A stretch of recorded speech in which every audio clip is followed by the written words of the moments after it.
Welcome to the broadcast. SAMMY OKELLO is our sign language interpreter tonight. My name is ODIDA, and remember, we are streaming this broadcast live on our social media platforms at KUTV_Kenya. We will be having a conversation with Ngoma Senator Okiya Omtatah on the Finance Bill 2023. Remember, yesterday he threatened to take President William Ruto to court over that proposed bill.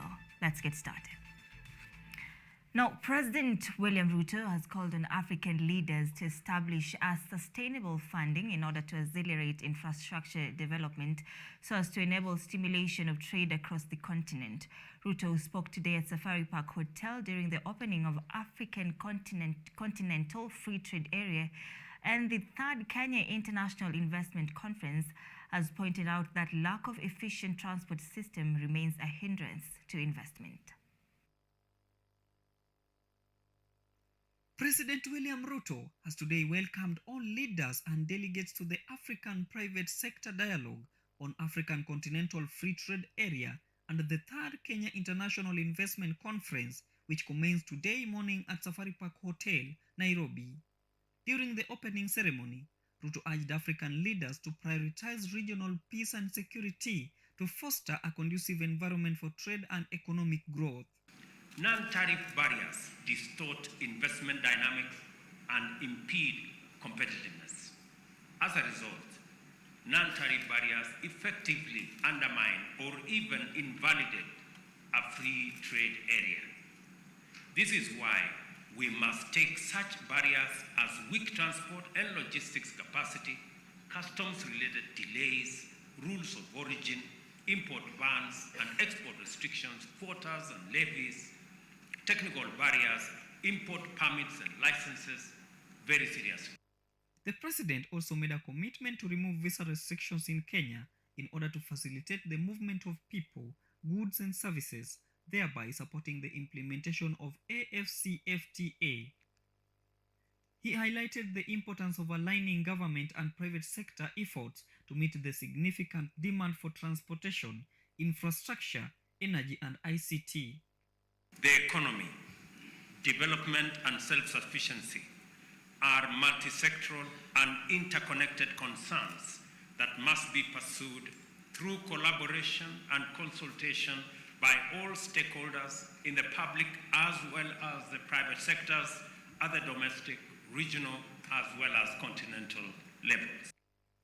Trade Cabinet Secretary Moses Kuria has emphasized the need for collaboration between ministers of trade and finance in their respective countries. He stated that AfCFTA is a solution to socio-economic challenges and stressed the importance of increasing investment in sustainable programs. This morning, we are asking the private sector to step forward because it is really in your name that we do all these agreements. It is really for your own benefit that we go through all these rigorous procedures, exchanging tariff offers, looking at all the other clauses that we are looking at so that we can be able to create an environment that is conducive for you. This conference serves as a platform for African leaders to come together and address critical issues that will drive successful implementation of AfCFTA, paving way for increased trade and property across the continent. Patrick Odwor, KUTV.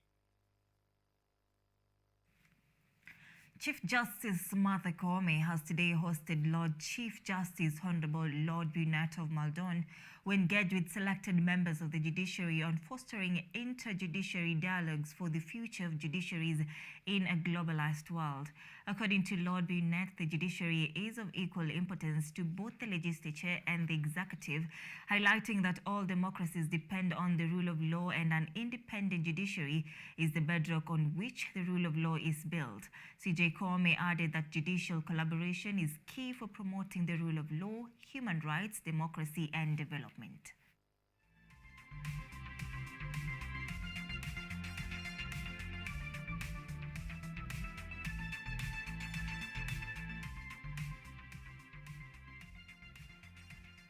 Now, former Mungiki leader Maina Njenga was today released on 100,000 Kenya shillings bond or a 50,000 cash bail by a Nakuru court. Jenga is facing more than 5 charges leveled against him, including being a member of an organized crime and engaging in organized criminal activities, which he is said to have committed in May 12, 2023. Ex-Mungiki leader Maina Jenga, accompanied by NARC Kenya Party leader Martha Karua, Jubilee Secretary General Jeremiah Kioni, and his lawyer Ndegwanjiru appeared at the Nakuru Law Court to take his plea. Jenga's case has been withdrawn by the Nakuru Law Court Principal Magistrate Kipkurui Kibelion today, leading to his release at a conditional bail of 100,000 shillings with an alternative cash bail of 50,000 shillings. This is after he denied charges surrounding him. Interior Cabinet Secretary Professor Kithure Kindiki has condemned the organized criminal groups and accusing some leaders of allegedly using the Mungiki sect to destabilize the government. Must say no to political and other leaders who are inciting violence and discrediting and defiling the facilities that symbolize order and civility in our country. Former Mungiki leader Maina Jenga has pleaded not guilty to charges surrounding him at the Nakuru Law Court today. Jenga faced multiple criminal charges, including being a member of an organized criminal group. Among other charges, he was said to have been in possession of 2 firearms, one being a homemade pistol and a Tokarev handgun, whose serial number had deliberately defaced, and rolls of cannabis. The matter is to be mentioned on 20th June this year. Dorothy Mosioka, KUTV. Now, Deputy President Rigathi Gachagua has issued a warning to criminal groups that the government is on the lookout for them. Gachagua, who met with leaders from the Rift Valley region in Nakuru County earlier today, has urged heads of criminal groups to stop misusing the youth. He has also asked the police to stop taking bribes from vendors of illicit alcohol and illegal drugs and instead cooperate with the government to help end such businesses. Deputy President Rigathi Gachagua has warned those involving themselves with criminal groups that the government will take action against them. I want to talk to our young people. Please, don't go that route, because the government will come in very heavily on you. Gachagua has acknowledged that the leaders of those criminal groups misuse young people to actualize their political goals of distracting government operations. He has urged parents to advise their children to stop associating themselves with those groups. He has emphasized that the government will not allow the rebounds of criminal groups, which he says are dangerous to this society. You occupied the highest position in this country. What else do you want? You are the richest man in this country. You literally own this country, including ourselves. What do you want? Hii watoto ya wenyewe unaambia waende wakangangana na polisi wauawe. Hii ni madharau gani kwa watoto ya watu maskini? How contemptuous are you of poor people and their children? Why are you setting young people, innocent young people, against security apparatus? And we saw what some of these crooks and criminals were trying to do outside the DCI headquarters the other day. No country worth its salt entertains that kind of behavior.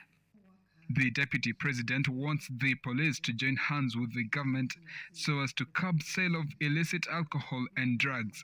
He says that some police officers have been working in conjunction with the vendors after receiving bribes from them.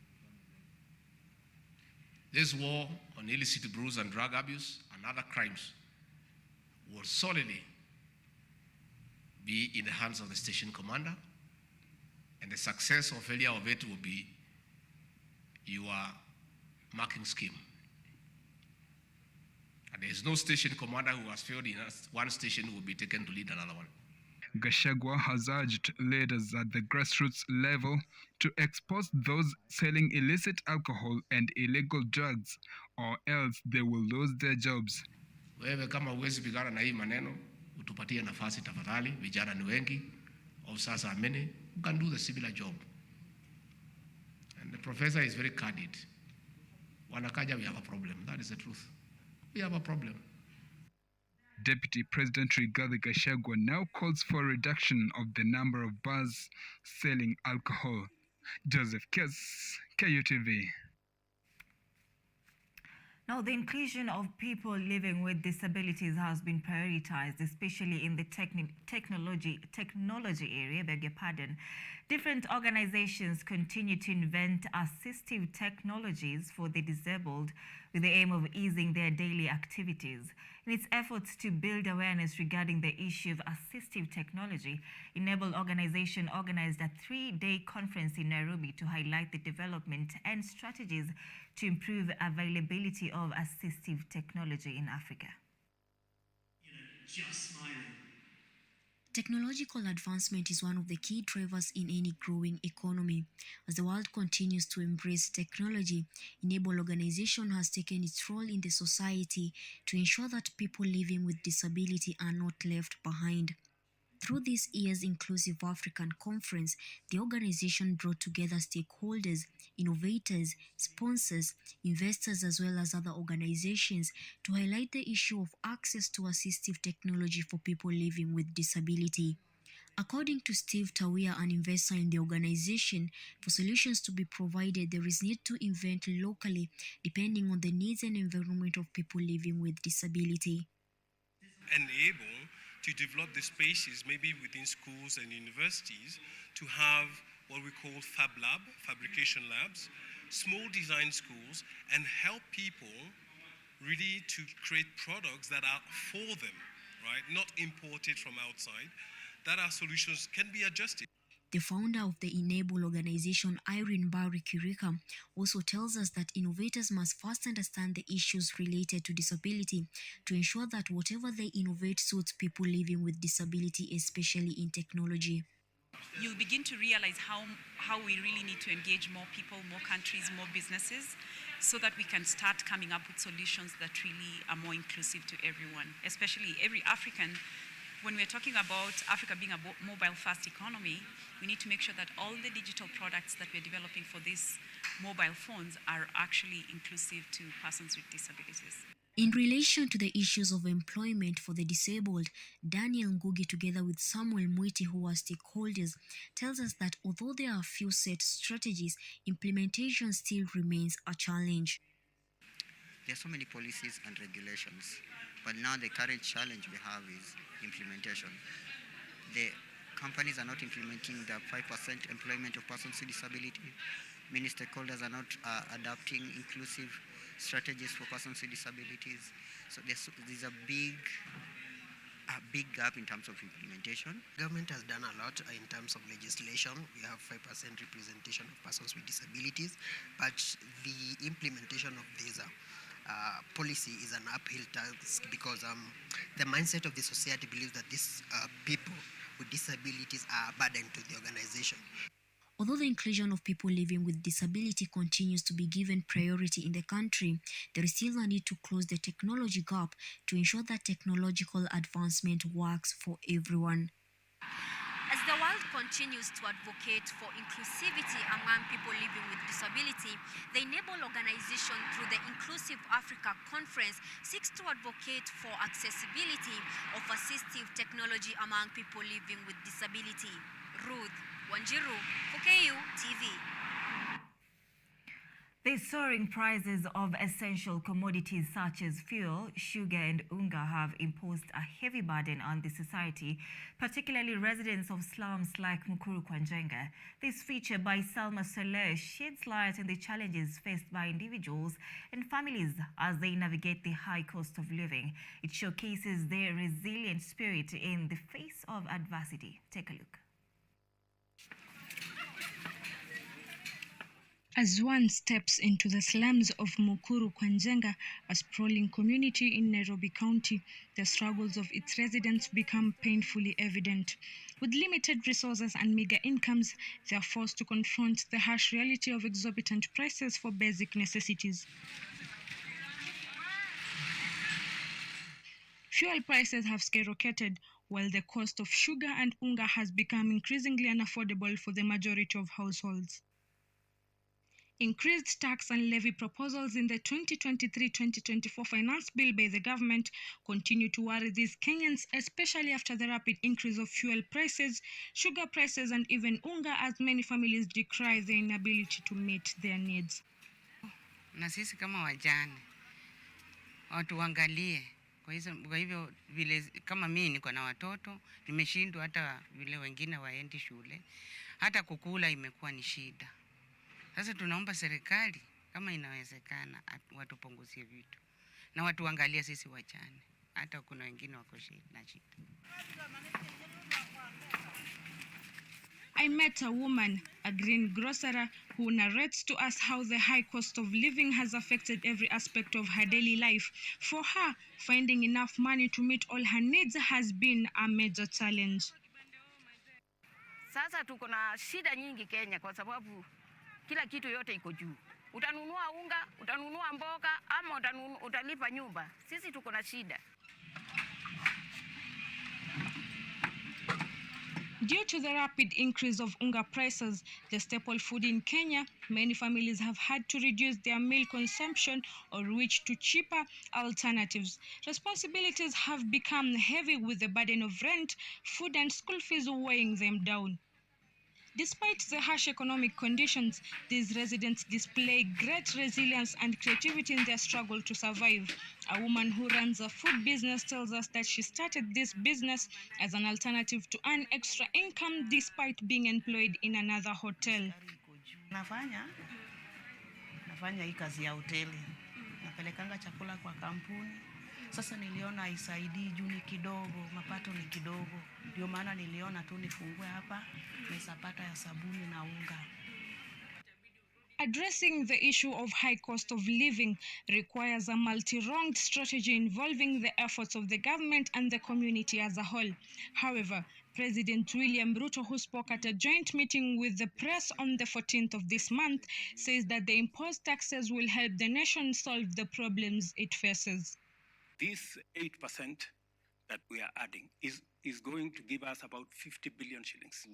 It will begin to deal with the problem of roads across the country. However, some Kenyans, such as Eric, a resident of Mukuru Kwanjenga, hold a belief that the government has funds which are consumed by a few. Eric asks the government to fight corruption in order to stabilize the high cost of living. Kile naweza omba serikali ya Kenya kwanza ni kwamba pesa najua ziko, lakini shida ni kwamba ufisadi. Kitu cha kwanza wapigane na ufisadi. Kwa sababu pesa ziko lakini zinaingia kwa mifuko ya watu, na ndio maana sasa mtu kama mimi ama wananchi wengine wa chini tunazidi kuumia. Nevertheless, economic expert Professor Fred Ogola states that there is no possibility of reducing the cost of living at this point. He encourages Kenyans to manage the expenses by prioritizing essentials. The cost of living has been on the rise. Unfortunately for them, there is no sign it's going to reduce. In fact, it is still going to go up. Like, for example, if you look at the president said that he is now taxing 14% of the GDP, and it will slowly take us to 16% of GDP. That will mean that every commodity will go up by something like around 15 shillings. So we are seeing that the cost of living will go up anyway. And now the issue is there any person on the ground who has options? He, however, advises the government to create employment for Kenyans in order to earn a bigger share of revenue. He laments that the government cannot ask its citizens for what it did not give. If the president wants to change the economic model, it should be an income program, not a taxation program. How can we create jobs and put money on people's pocket? They are talking about the housing project, which is not addressing the same issue. Kibaki came with the one stroke of the pen, free primary education. When primary education became vibrant, there were a lot of business for people. People got income in their pocket, and now taxes are being paid. But this government want to tax money they have not created. They want you to pay them money which they have not given you. And the government need to understand that when money is in the hands of citizens, that money belongs to government. The struggle for survival in the high cost of living is clearly evident, with the people living in the Kadogo economy are forced to cut off unnecessary spending to cater for the essential commodities. Salma Swala reporting for KUTV, Nairobi. All right, 23 minutes past the top of the hour. Thank you so much, Salma Swale, for that report. We are taking a very fast short break at this point. Stay with us. We have so much lined up for you.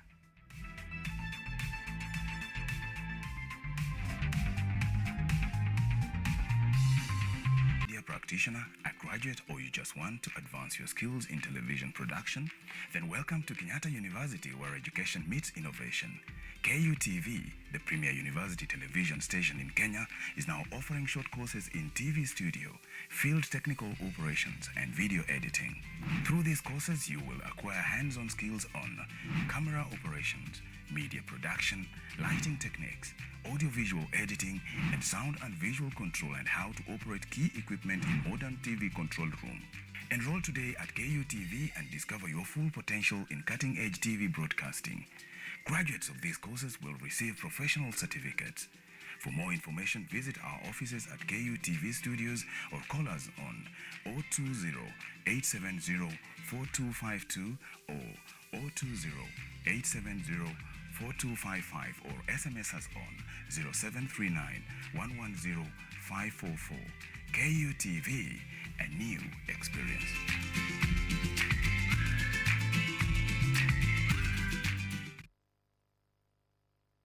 From unga to fuel and now to sugar. Ukiangalia kama hapa ile unga tulikuwa tunanunua 120, sasa hivi tunanunua na 200 na kitu. Sasa tuko na shida nyingi Kenya kwa sababu kila kitu yote iko juu.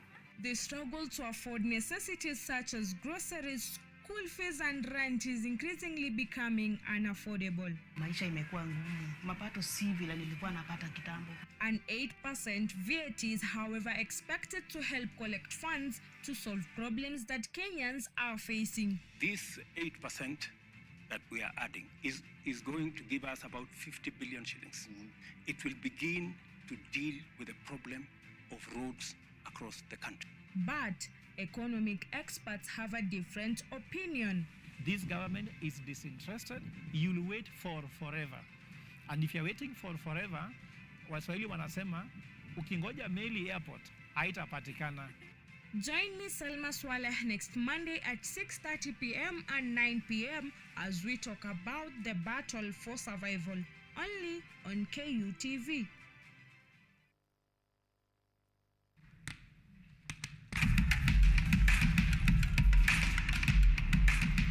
Access to knowledge, solution to unanswered questions.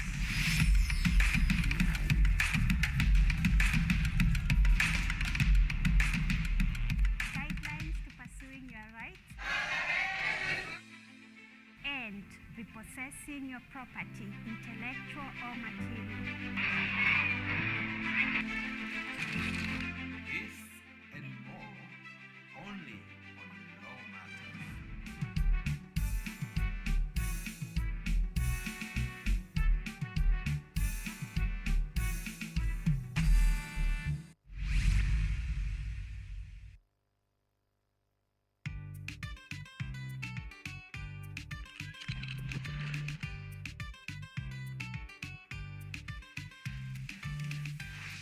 Hello everybody! I'm Nena. And I'm Gigi. Welcome to Engine Season 2! The place to find out about the world we live in and the creatures that we share our planet with. Join us on the most exciting adventures across the African continent. See breathtaking wildlife, stunning landscapes, and out of this world technologies.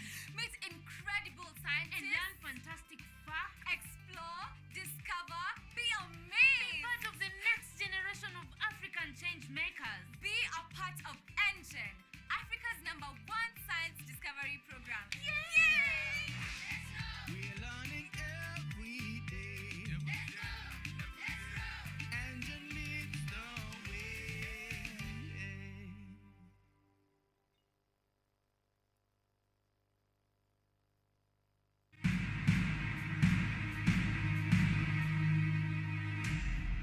loving husband and father. Nothing is too good for my daughter. An ambitious businessman with a dark secret. A girl with a whole life in front of her, plunging into a marriage that she did not choose with the wrong man. I'm not ready to marry Zima. But who is the right one? I love Nambi. A rock star, living the dream. But the babes keep chasing me, Agissa. It ain't easy being famous. Especially with so many glamorous women around. A woman hell-bent on revenge. He will pay. Seductive, dangerous. She is a predator. Everybody needs it. Everybody wants it. They will do anything to get it. Love and wealth.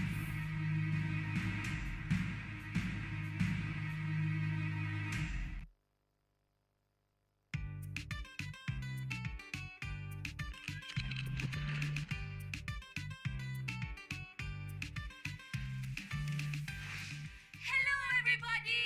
I'm Nena. And I'm Gigi. Welcome to Engine Season 2. The place to find out about the world we live in and the creatures that we share our planet with. Join us on the most exciting adventures across the African continent. See breathtaking wildlife, stunning landscapes, and out of this world technologies. Meet incredible scientists and learn fantastic facts. Explore, discover, be amazed. Be part of the next generation of African change makers. Be a part of Engine, Africa's #1 science discovery program. Yay! We're learning every day. Engine leads the way.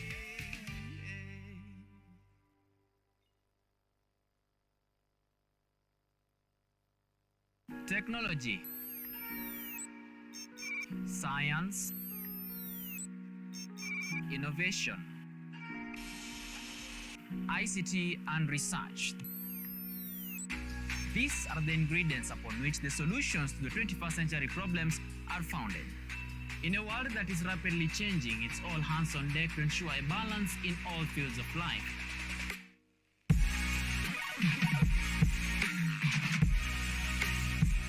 Women, young and old, are also in the front line, breaking the glass ceiling, becoming thought leaders in the larger tech space.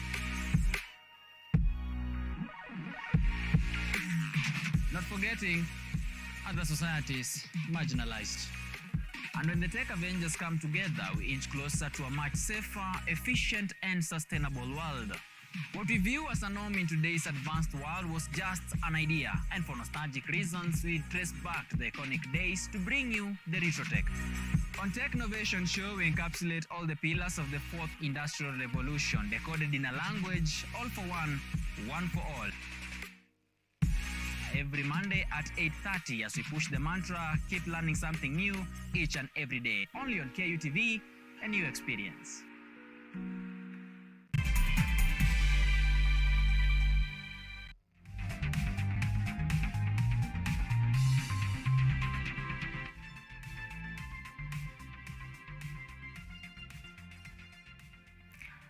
Welcome back to KUTV Primetime News. Thank you so much for staying with us. Let's take a look. Let's have a discussion of the night, rather. Now, I want us to talk about the Finance Bill 2023, which is still, of course, a very contentious issue in Kenya right now. And I want us to delve still specifically to the 3% housing levy, which has left Kenyans with different reactions. And I'm joined by Jim Ojonyo, who is an economist, and later on we're expecting Busia Senator, that is OKELLO, to also give us his insights on this discussion tonight. Jim Ojonyo, good evening. Good evening welcome to KUTV. Thank you so much. All right, let's get right into this topic substantively on the housing levy.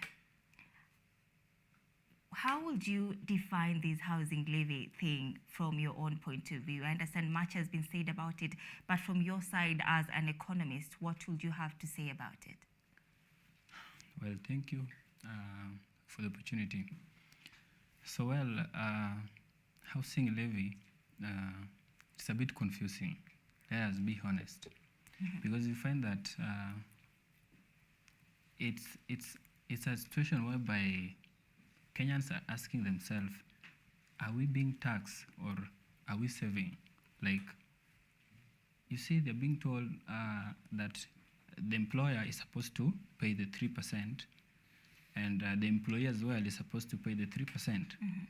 And just yesterday, Honorable Kimani Chungwa said that in case you don't need a house, it means that you must pay it, but then you will be given this money back with the interest rate. So the question is it a tax or is it a saving plan? If it is a saving plan, why must you like coerce people to do that, to partake to that?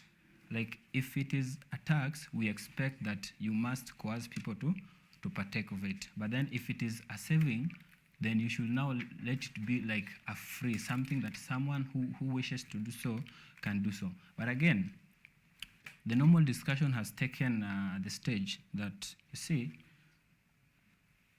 for example, we have got SACCOs, we have got teacher SACCO, like people who have been saving to build a house once they retire. So this particular bill, it doesn't include, it is not flexible enough to work for this particular economy, because it is, for example, one has been saving to buy a house, then again, this saving is being deducted from his or her salary. Then again, you want this person to deduct again 3% for the same project that he has been pursuing for over 10 years since he got employed. So this thing is kind of confusing, and it is clear to say that the housing bill, actually we call it the Housing Development Finance Fund, actually. It doesn't go well with Kenyan situation at the moment, because you see, we are also struggling with the current economy, with the current living standard, which is very difficult. So why should you deduct the 3%? Like, you want to coerce, like you want to force someone to do so without his or like the will to do that. There is no will to do that. So I think the government should just come out clear and say, this thing is going to be a tax or this thing is going to be a saving, so that Kenyans should know. If it is a saving, then let us choose. If it is a tax, then tell us how we can do it in a way that it can make sense to everyone from the bottom to up. Because you see, it only covers the class that is earning. And how about that person who is there selling bogus? How will you account for that particular person when it comes to affordable housing? Is the government playing a trick? Are they playing a trick? Like, you see, it's all confusing. It's all confusing. As an economist, I can say, like, I can neither define it as a saving, neither can I define it as a tax. But I can maybe say there is a hidden agenda, maybe in quotes, that the government is trying to drive, but we Kenyans are not aware of that. All right. Now, the president said on his last meeting with media houses that the housing levy is not a tax, but it's a law. It's according to the law. And we've seen the campaign on this housing levy still hitting the headlines across the country. But what better way to do it so that Kenyans do not feel like this bill is not being passed down their throats, forced down their throats, this housing levy? Well, I think the government missed one point. See, before you come up with a law, it is good to go to the people, because this particular law is going to affect the citizens. So it's not going to affect the lawmakers, the Presidential Economic Task Force. This law is not only going to abide by these people, but this law is going to affect every Kenyan who is in the bracket of earning. So actually, the government ought to have consolidated itself call upon the dignitaries, call upon the stakeholders who might represent each and every group, each and every sector of the economy, and do something we call mapping, ground mapping. Like, you should know this is going to affect this particular group in this way, this is going to affect this particular group in this way, so that they can now go back and sit down and say, well, now this one is going to affect Mama Mboga. Mama Mboga is not going to have an opportunity to get the fund towards this particular initiative. But then for middle class group, at least it is accommodative to this particular group. So I feel like the government failed, to include. There was no inclusion. There was no accommodation of various ideas, so that this bill can be flexible enough to cover everyone. So I feel like the government should go back and I want to point it clear that when this bill is going to be presented to the parliament and it's going to be debated upon, I want to urge the members of parliament, honorables, that you should not just support this particular bill because you are affiliated to a particular party or you are housing levy affecting the bracket of those that are earning. But the president's goal, the government's goal rather, is to help the less fortunate. And he says that this bracket of people that are earning more are going to be taxed in order to help create job opportunities for these people that are less fortunate in the country. How is that going to be possible from your point of view as an economist now? Well, it is clear it is not going to help. Because you see, if you've gone through the Finance Bill 2023, there are various contradictions that the government has brought to attention. You see, there is this thing, there is this bill called turnover tax. Turnover tax it's a tax whereby as a business owner will pay 3% of gross sales, not profit. Imagine you're doing a business, you sell everything, before you cater for expenses, then you have to pay the tax. Why should the government say, well, we want you to pay the 3% after you've deducted all the expenses? And then they say that for any gross sales between 1 million to 50 million must pay 3%. Let me ask you a question. The government is saying that they want to support the small, medium, and the small, medium enterprises. The gross sales between 1 million to 50 million, that constitute of this particular group, the SMEs. Tell me if this is not discouraged, if this is not going to discourage this particular group. Because you see, you know that once I hit 1 million sales, before you deduct your spendings and expenses, you definitely know that you're going to pay the 3%. So definitely the government, in no way in this financial bill, there is no point we can clearly point that indeed the government is doing this and this to support the Mama Mboga and the rest. Because the same Mama Mboga is trying to boost his business, to maybe increase the sales, but then you want to increase your sales, but then you become skeptical because you're going to say, well, if my sales reaches 1 million, I'm going to be subjected to 3% levy. Why? So business people become skeptical, right? So it doesn't make sense at all as far as whatever they promised during their campaigns and such sorts of things. So I don't reject the bill. As economists, we don't reject, but we don't agree with it. It means it can be amended. So we call upon the president and the economic task force to see through the bill again and amend it. Whatever was proposed that is actually going to derail our economy, why should we delete it? Why should we not delete it actually? So we call upon re-amendment of this particular bill. It is a bill, yes, because it is amended, and it is not allowed because it has not been passed. So we're still hopeful that it can be amended and it can accommodate everyone in the country. So I feel like there are many areas that the government is actually failing in this particular bill. And if you give me another chance, I can maybe mention some. Should I go ahead? Yeah, sure. Yeah. So we bring in the issue of 16% VAT on petroleum products, right? Yeah. Right now from work, I was from work along Gong Road, and I boarded a matatu. And the first thing I met was a notice. Dear customers, we're sorry, but we're going to increase the prices by this amount because the fuel has been increasing continuously. This is against the government deal. Remember last few weeks ago, the government entered into a deal.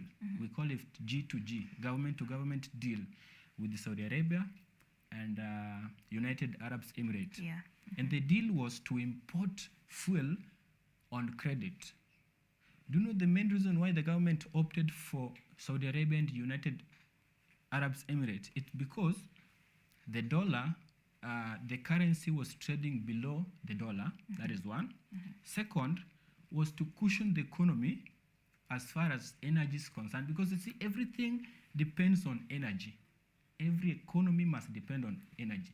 So the government wanted to increase the supply of energy in the country. That is fuel. You see, if there is enough fuel in the country, it means it will be cheap. If the fuel is cheap, the mama mboga, the woman who is doing the farming, who is doing his banana, he can cheaply transport the product from the farm to the retail, to the wholesale, to the consumer. It will be cheap. The expenses will be minimized as compared to when the price of fuel is very high. Because one, you want to do your farming, maybe you're doing banana, you're growing banana for sales. And the price of fuel is very high, right? And you want to transport your banana to the market. You have to hire a transporter, right? The transporter will accommodate the increase in fuel. If he used to charge you like maybe 1,000 to the market and the fuel increase, he will charge you now maybe 1,200 shillings. And trust me, this one is going to discourage both the channels from the farmer to the consumer. Because you see, the farmer is going to spend more, the transporter is going to spend more. So all of this one is going to be brought to the consumer. Because the farmer is going to increase the price of the banana, right? Because the transporter had already increased the price of transportation.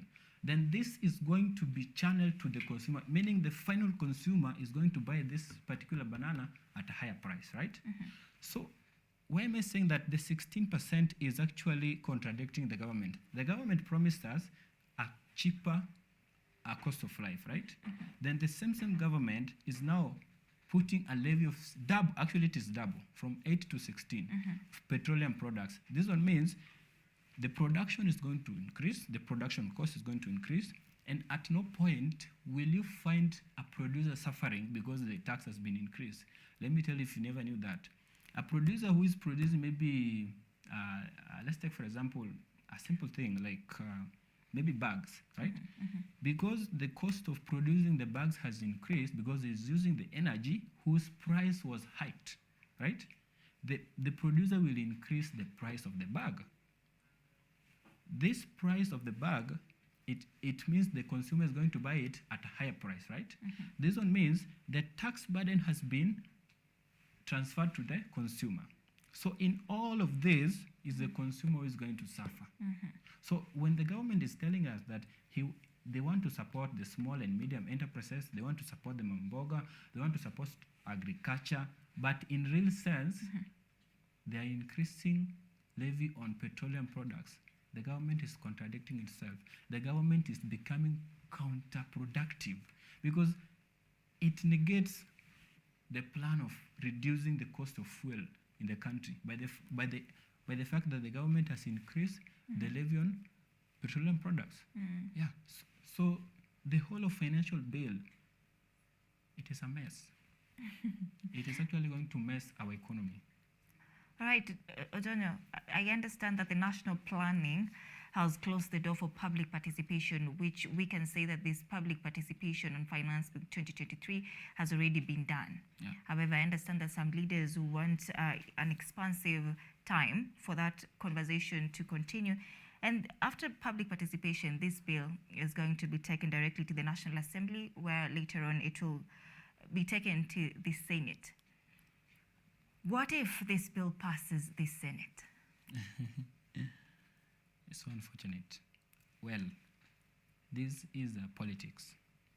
And in politics, we expect anything to happen, right? You see, politicians are, we say politics is dirty, is a dirty game. But again, I don't agree with that statement. First, this one is going to take more than a sober mind to say that the financial bill is a no. But I'm very sure that if the government is a sponsor of this particular bill, and they are going around the country with the campaigns that the bill should be passed, then I am 70% sure that the bill can pass. But if it passes, then we are doomed. We are doomed in many ways, various ways. Because one, if the bill passes, you saw the government went to, was it Embu, and he said about increasing the digital transformation and technology, like the world is going digital. It was in Embu. But then the same president is introducing digital asset tax, which is going to reduce the enthusiasts who are actually dependent on digital economy. You see, India is doing the same. India is doing something called tax on capital gains on cryptocurrencies. It means if you gain something from the cryptocurrencies or digital asset, you're going to pay the tax. So the government seems like they want to borrow the same, not knowing that Kenyan economy is a frontier economy, an economy that is growing. Economy is growing at the same time it is facing challenges while it's growing. So why don't you support the digital economy? Because tax by nature is meant to discourage or encourage. You increase tax, you discourage. You reduce tax, you encourage, right?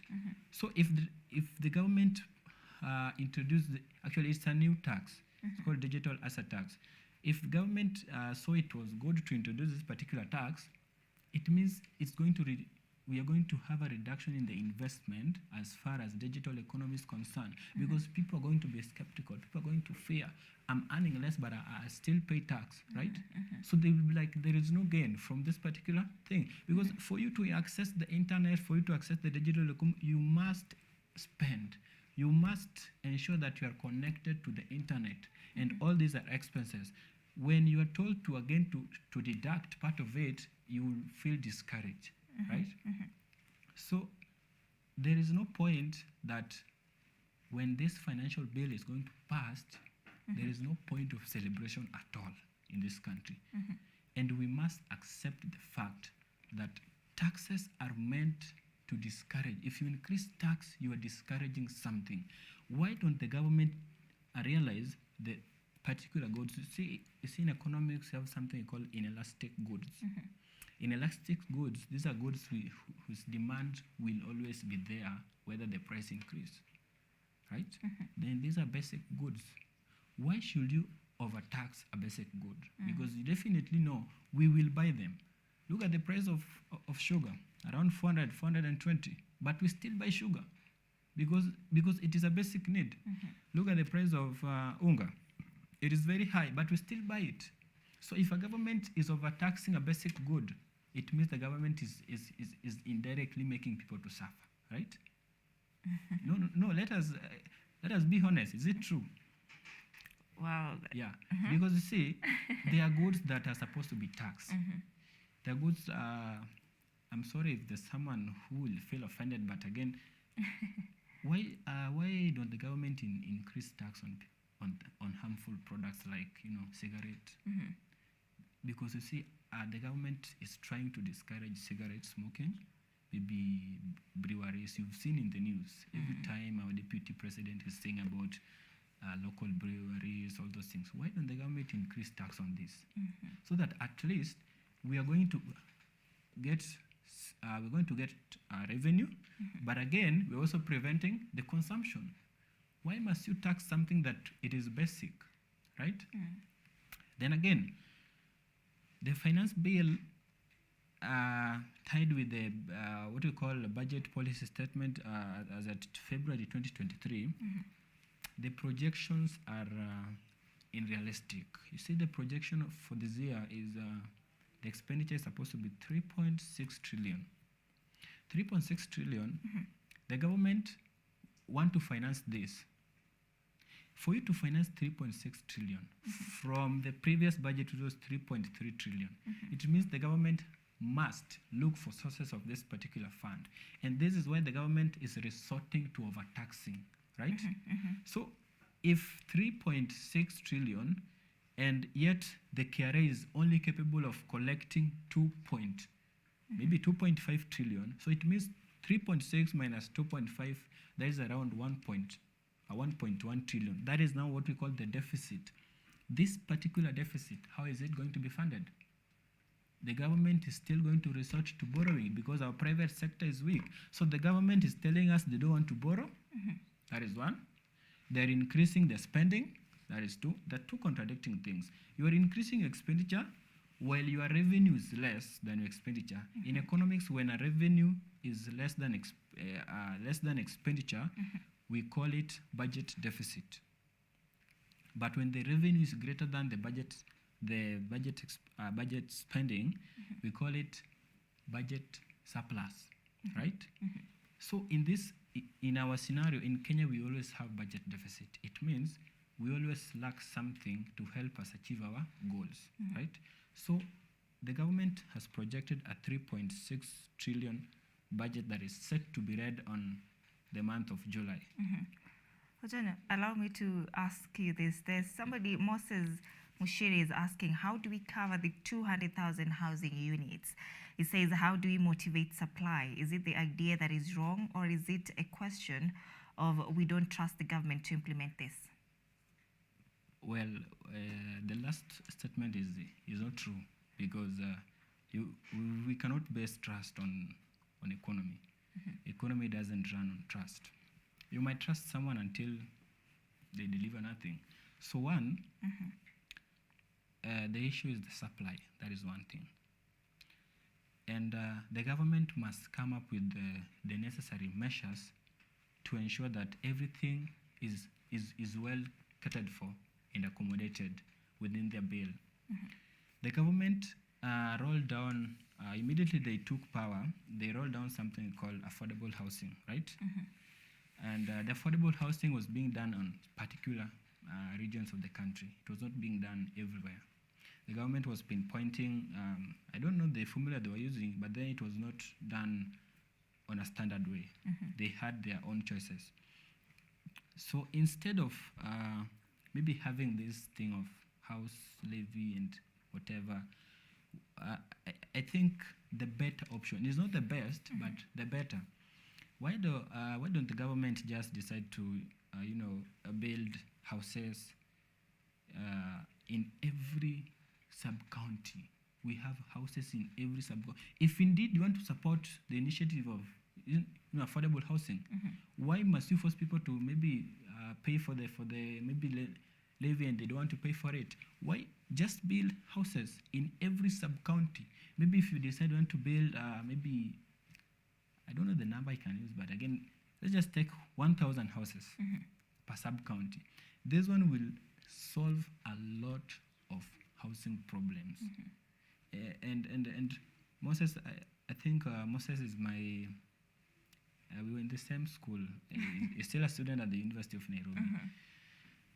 And one thing I know, we have a problem with the supply in our country.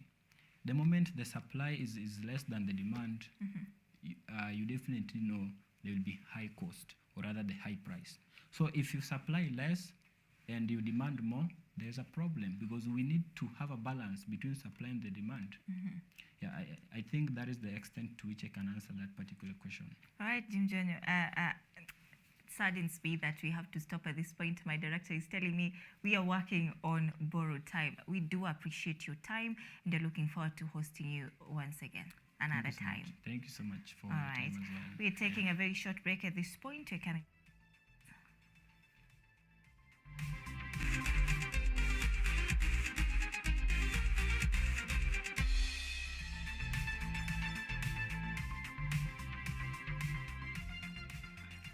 Right now in sports news, world 100 meters champion Fred Curley of United States finished fast ahead of Akani Simbine of South Africa and Commonwealth champion Ferdinand Omanyala, who finished third in the Rabat Diamond League in Morocco.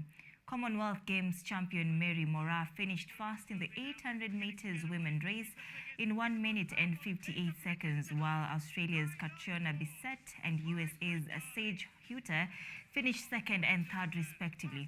In the men's 800 meters race, Emmanuel Wanyonyi finished first in 1 minute and 44 seconds ahead of Commonwealth champion Wycliffe Kinyamal and Frenchman Benjamin Robert.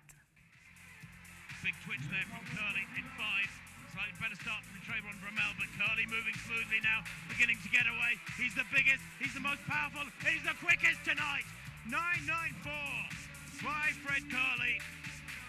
And what was the wind doing there? Plus, what's the clock? This could be pretty quick. Gould struggling now and being reeled in third place as Moraa moves further and further clear. Crosses the line, 1:58.72.